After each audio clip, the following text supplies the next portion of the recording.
from West Hollywood. It's the talk show everybody's talking about.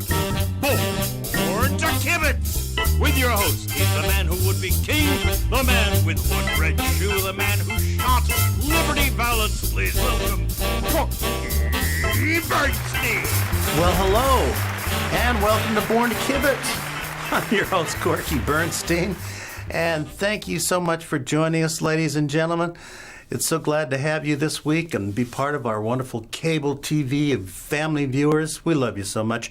And thank you so much for your letters of support, your tweets, your faxes, your Instagrams, your emails, your postcards. Here's a letter from a fan who writes, Dear Corky, happy Smart Business Saturday. I bought a smartphone, smartwatch, smart water at Smart and Final, and then watch your show, Dumb and Dumber. Ha!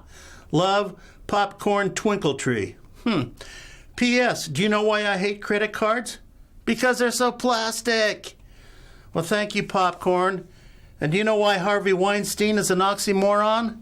Because he's a kosher pig. Did I just hear a rim shot?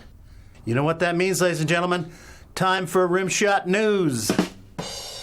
After serving a 21-month prison sentence in his sexting case, former Congressman Anthony Weiner says he'll run for president in 2020, naming famous rapper Snoop Dogg as his VP running mate under the ticket Weiner Dog. Snoop replied, only if other way around, Dog Weiner. Hoping to boost their celebrity status from D to C, B, or even Hollywood's coveted A-list, many D-list celebrities begged disgraced movie mogul Harvey Weinstein to sexually harass them. Hamilton creator Lin-Manuel Miranda to script Trump musical, The Book of Moron. And welcome back to Born to Kibitz, ladies and gentlemen. If you're just joining us, I'm your host, Corky Bernstein. And how do you like my new Hanukkah gift? I didn't ask to be Mexican. I just got lucky. You know, as 2017 comes to an end and we say good riddance to this year, I was thinking, what a fun way to wrap up the year by showing my favorite highlights from past shows that we completed this year, in case you hadn't seen it, starting with my exclusive interview with Hoagie Darvon, the most unfamous entertainer in America. Hoagie Darvon. Hoagie Darvon. How you doing, man? Hoagie, you know, good to see you. Good to see you, man. You know, Corky. Corky. Your publicist called me, and he said, you got to have this guy on your show. I said, I've never heard of him. And he said, that's the point.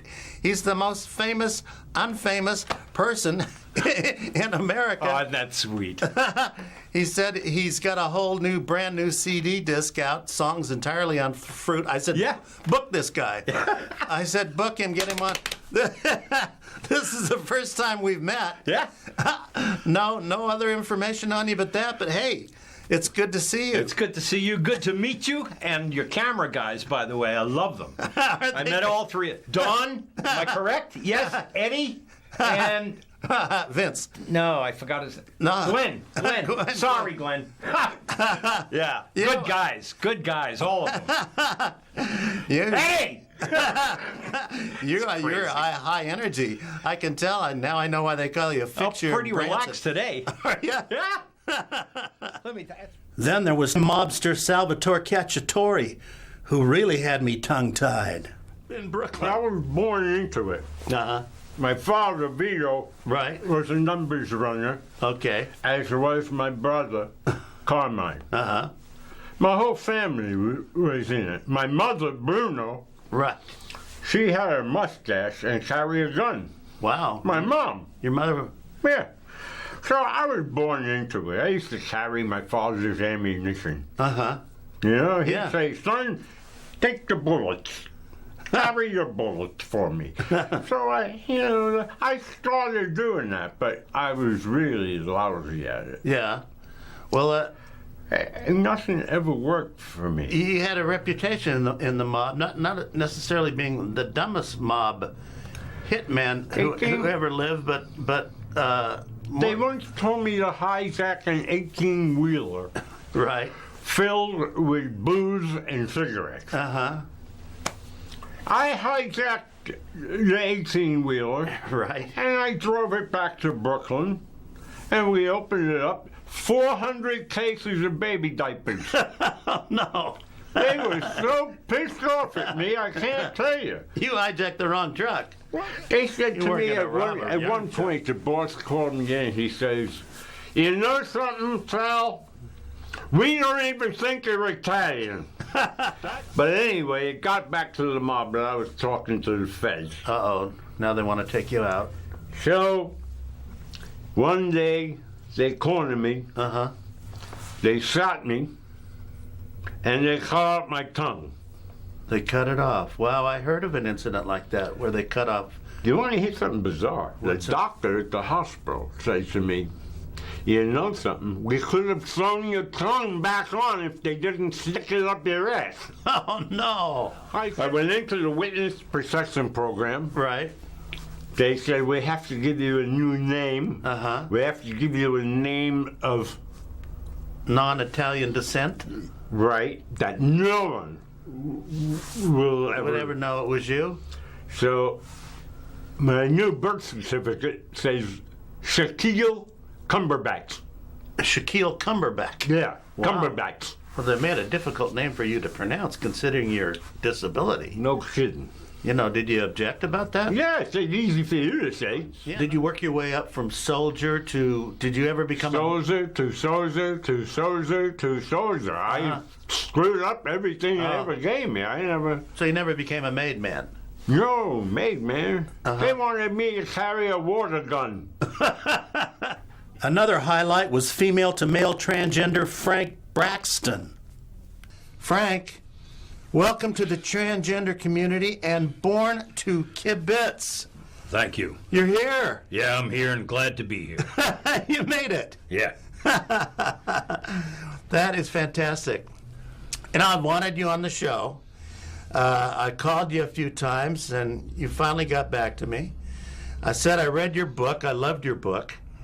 And I would love you to tell our viewers, you know, the name of your book and a little why you wrote the book.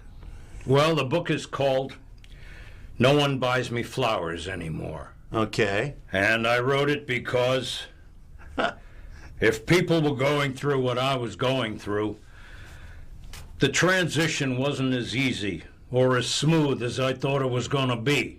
Oh, okay. So I figured if I wrote a book, I could help some people who were expecting, you know, a smooth, fluffy ride through this. Yeah. And this was no picnic. And I just to correct a statement, I am a heterosexual man. Yeah. And when I was a woman, I was a heterosexual woman. You were a heterosexual woman? Yeah, the only thing that changed there was identity. Okay. There was no sexual thing. It was all identity. Okay. You know? So... You always preferred the other sex. Not all. I never felt like I was born in the wrong body. Yeah, because a lot of people people feel that. like that. A lot of transgenders feel that. Right. I know, you know, Bruce Jenner. Yeah. Always felt like he was born in the wrong body, like he was a woman. I didn't feel that. I was a terrific gal. Right. I had a nice booty. I had a good rack. Right. I was always full-figured. You still kind of do have a pretty nice rack. I haven't gotten them done yet. Yeah. I wanted to get these done first. Right. And then do the gentle area. Right. But I got such a good deal on gentles. It was like a package deal? Yeah, I couldn't turn it down, so I went for that operation first. You mean you had Mr. Peep? Yeah, the deal was, it was unbeatable. I had $3,500 for the penis, and I got 2 nudicles. Those are fake testicles. Right. 2 nudicles for $300 each. So for the whole package, was less than $5,000. Was it? That's less than a nose job. Wow. So I said, with a deal like that, I can't wait. So I had that done. Right. But it took me so long to recover. That was no day at the beach. No. Whew, that hurt. I bet. So after it took me so long to recover, I figured I'll have these done in a while. Not quite yet, you know. So now I didn't plan it this way, but that's how it came out. Well, now you're like a you're like a guy with a great rack and a peeper. Yeah. Do you call it that? Or just a Gentile? Or a gentle? No, I got a penis. A penis. Yeah, they But told was it a transplant? I even asked the doctor. I said, when we agreed on the price and the whole, we were going to do the procedure and all. Right. I was a little embarrassed, I'll admit. I said, is there any way I could get an African-American penis? Uh-huh. Well, you're not... Yeah, okay. You know, he said, you can't select like that. Whatever's you available? take whatever comes up, you know, it's a cadaver thing. Was it on a piece of ice waiting for you? No, I never saw it. You never saw it? No, they laid me down on the gurney and they put me out and wheeled me in. So and then you had a penis transplant. I did. Because normally in reversal surgery, they take the penile, the actual thing itself. Yeah, they cut it off. No, they don't cut it off. They reverse it like an inside-out glove. Right. And they make a vagina out of it. That's for a vagina. But I already had a vagina. Oh, right. That's right. It gets confusing, doesn't it? Not to me. When I was 12, I sold $17,450 worth of Girl Scout cookies. Okay. So you were happy as a girl. $17,450 worth of cookies. Good. How did you sell so many cookies? How did you sell so many cookies? My deal was buy 5 boxes, get a hand job. So I was selling cookies hand over fist, literally. You were I was precocious child. and promiscuous. And promiscuous. I was always a little slut. I mean, I still love a warm bubble bath and a nice cry. Yeah, I was going to say. Oh, it helps everything. Well, sure. What was the motivation? Was it an anger? You weren't as strong as you are I was now tired. because of I was tired testosterone? of being the weaker sex, the softer sex. I was tired of paying more for every item in a store and getting paid less for the same work that a man does. Uh-huh. I got tired of it. Well, you're a heavy-duty feminist. And yeah, and You're I like- figured you're- I'm not pretty anymore. Right. And I'm never going to be pretty again. Oh, that hurts. So I might as well be a man. Well, maybe- The only way to break the glass ceiling is to go to the second floor. And what a joy to finally meet real-life castaway Alfredo Fettuccini. Books on your book. Yeah. Now tell us about the book. Tell our readers about the book that you wrote. Well, That- I have to correct you. Okay. Because I did not write the book. No. The book was written by Marvin Finkel.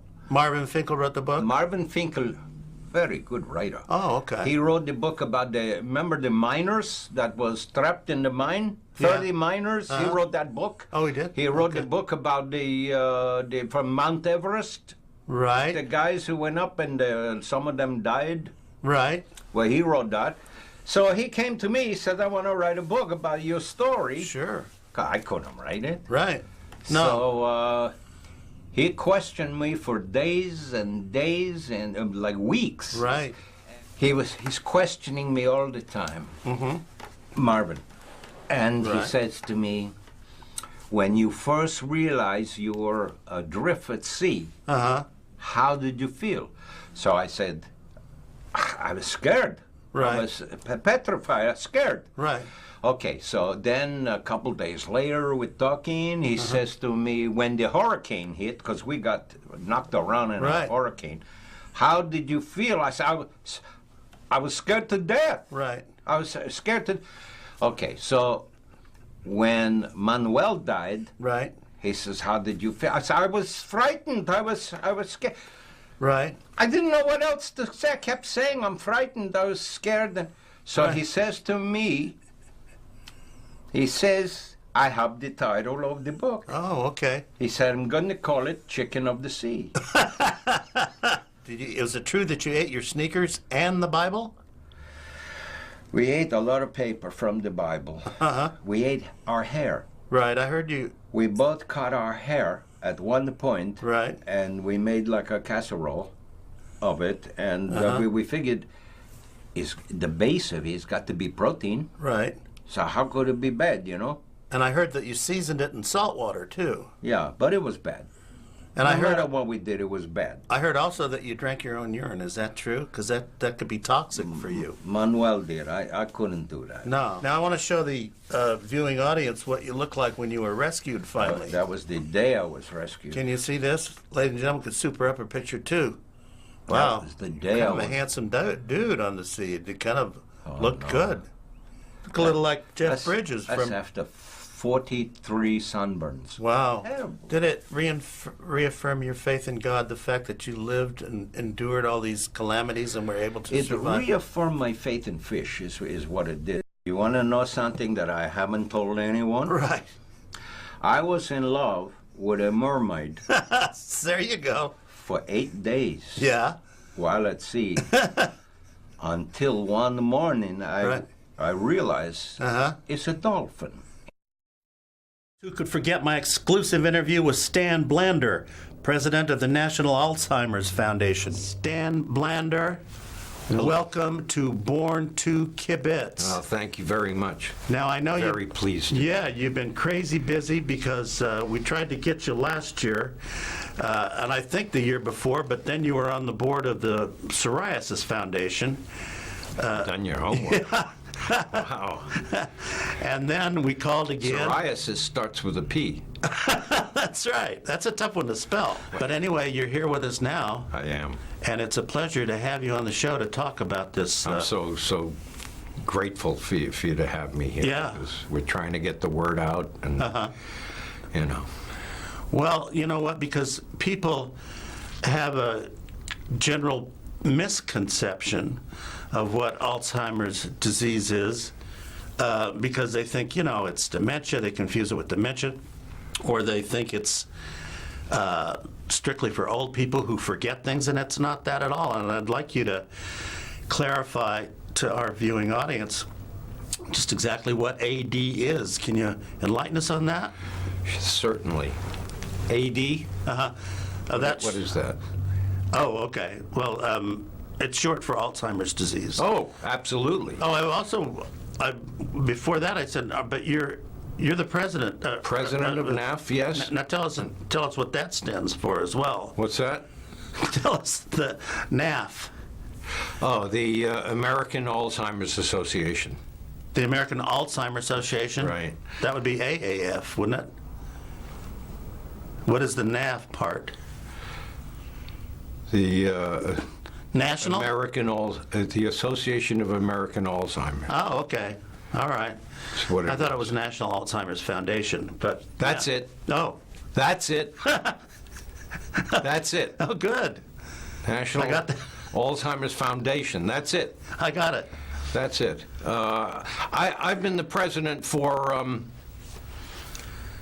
about a year and a half. Right. I was moved in. I became president when Lyle Comstock was fired. Okay. He was fired about 2 years ago. Right. And it was what? messy, but Yeah. Well, they obviously needed a replacement. so I received last year a letter from President Obama, Uh-huh. handwritten. Wow. Yeah. That's impressive.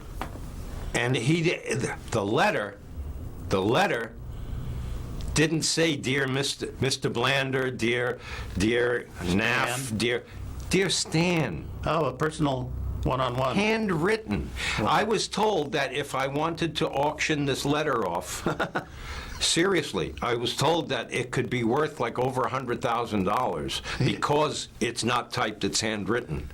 And I was further told that if I handed this letter down to like my great-grandchildren, It would- one day it could be worth millions, It could grow. especially if he's the only African-American president we ever have. So you never know. Anyway, I brought the letter. Oh, my gosh. Yeah, I want you to see it.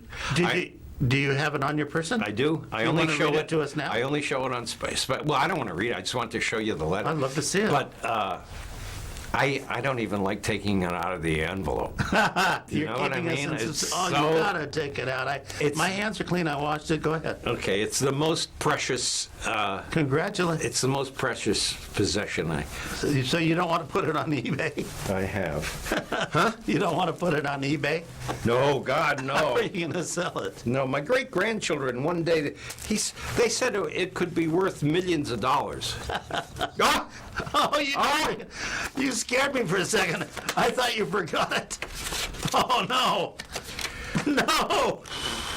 Where is it? Did you see it? I didn't see it. No. No, my God. Wait, don't panic. Don't panic. Maybe you left it at home. No, it's always in this envelope. Do you remember where you last left it? Oh, no. Oh, Well, Stan. that's not why I'm here, so. Oh, I'm so sorry, Oh, but God. hey, listen, it happens to all of us. I left No, my car. this is the most precious thing I ever owned in my life. Well, maybe when you get it home, you can fax it to me, and I can email it and put it on the show later. If it's not in the envelope, I don't know where it would be, Cookie. That's the problem. I also got a chance to interview King of the Extras, Nosmo King. So now you've written a book. I have. Which thrilled me because I read the book. Did you? Yeah. And tell our viewing audience what the title is, because I think it's a The hoot. book is called "Don't Blink, You'll Miss Me," That's so perfect. and I mean it's like, who is it's that the guy? forever quandary of every background actor. Yeah. Don't blink or you'll miss me. Don't blink or you'll So, miss me. yes. Well, now, what about a star? What about a line that you've been given with a star, or you bump into a star bumps into you, or that's- something? Or give us an example. That's of it. happened to me very often. With some big names. Oh Cary Grant, for example. You've no, worked with. I've worked with Cary. I never had any lines with him though. Okay. But, I'll give you an example. All right. I worked with the Rat Pack in Vegas. Really? Yeah. Yeah. On a film called Ocean's 11. Wow, that's Yeah. fantastic. I love that. And I actually had a line Good. in that movie. It was quite an exciting moment. Dean Martin walks past me Uh-huh. and sort of brushes my shoulder. Right. I say, "Hey!" Just like that. "Hey!" That was quite a moment. Was it done in one take? No. You didn't No, have to do another take, did you? Well, four takes. Oh, no. If I recall. Was it because of the hay, or was No, it they his wanted problem? it different ways. Oh. Hey. You see the... Oh, the subtle. Hey! Oh, the shading. You see how many different... Yeah. Hey! Uh-huh. Oh, but you don't get that tough with these guys. No, of course No. not. But no. I'm showing you the range I of see. one word. Okay. So Was that an easy being with the Rat Pack, or was it? it was, they're it notorious. was a delight. Yeah. It was a delight Did working they working set with you them. up with women afterwards, or No, no? no. Well, look, we had 806 extras. So we had to fill an entire hotel, you know.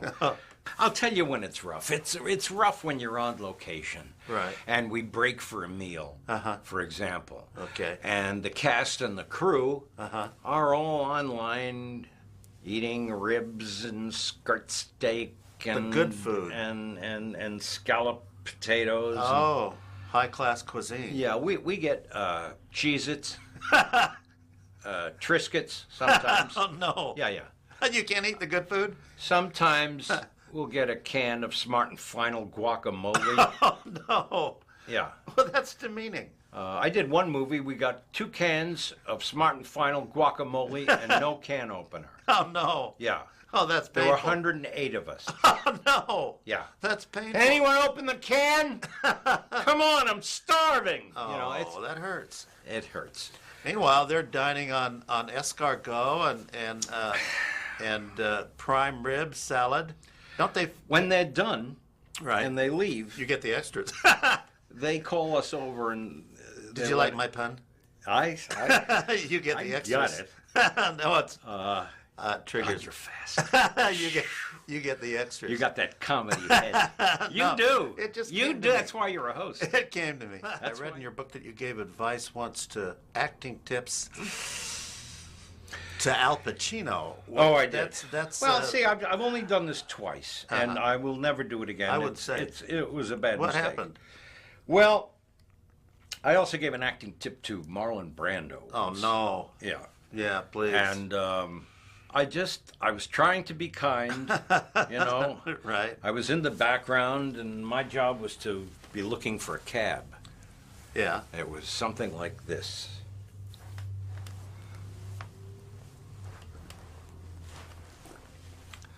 So it was searching, Hailing a cab.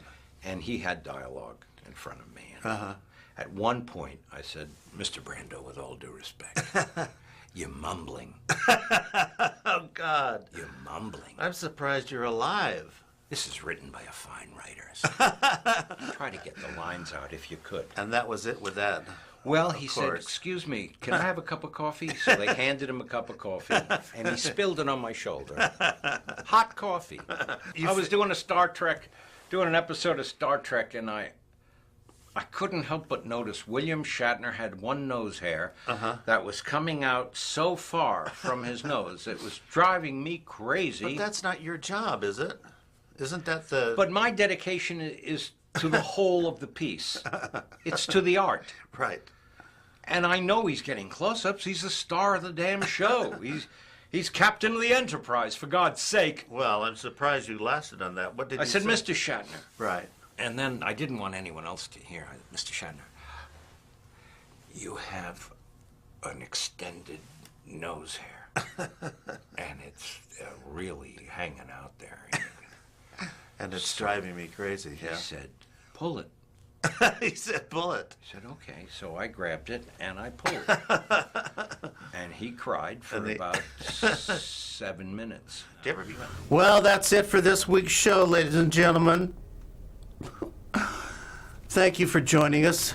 Until we see you next year, remember, your mind is like a parachute. It works best when I can't hear you.